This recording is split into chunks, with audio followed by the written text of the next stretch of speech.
भुतहा गांव की रहस्यमयी रात एक बार एक युवक आदित्य अपने दोस्तों के साथ एक सुनसान गांव में घूमने गया।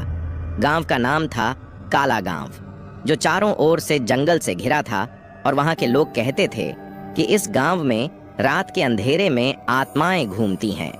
आदित्य और उसके दोस्त इन बातों पर यकीन नहीं करते थे, इसलिए उन्होंने सोचा कि वो रात गांव में ही बिताएंगे। रात होते ही गांव की हर गली में अजीब सी खामोशी छा गई। अचानक आदित्य ने एक बूढ़ी औरत को देखा जो गांव के एक पुराने कुएं के पास बैठी थी। उसकी आंखें गहरी लाल और उसके होंठों पर एक खौफनाक मुस्कान थी। आदित्य ने जब पास जाकर उसे छूना चाहा तो वो गायब हो गई।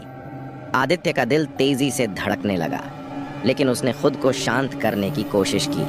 तभी उसके दोस्तों में से एक ने डरते हुए कहा कि उसने एक बच्चे की चीख सुनी है जो बार बार उसे बुला रहा है। वो सभी उस आवाज के पीछे जाने लगे, लेकिन जितना वो आगे बढ़ते आवाज उतनी ही दूर जाती। आखिरकार वो एक पुराने मंदिर के पास पहुंचे, जहां एक अजीब सी रोशनी चमक रही थी। जैसे ही उन्होंने मंदिर में कदम रखा, चारों ओर से ठंडी हवा बहने लगी और उन्होंने देखा कि वहां कई आत्माएं एक साथ खड़ी हैं। उन आत्माओं के चेहरे जले हुए और उनकी आंखों से खून टपक रहा था। आदित्य और उसके दोस्तों ने तुरंत वहां से भागने की कोशिश की, लेकिन रास्ते में अजीब आकृतियां उनका पीछा करने लगीं। किसी तरह वो गांव से बाहर निकले, लेकिन कहा जाता है कि उस दिन के बाद से उनके जीवन में अजीब घटनाएं होने लगीं और वो कभी भी उस रात की बात किसी से नहीं कर पाए।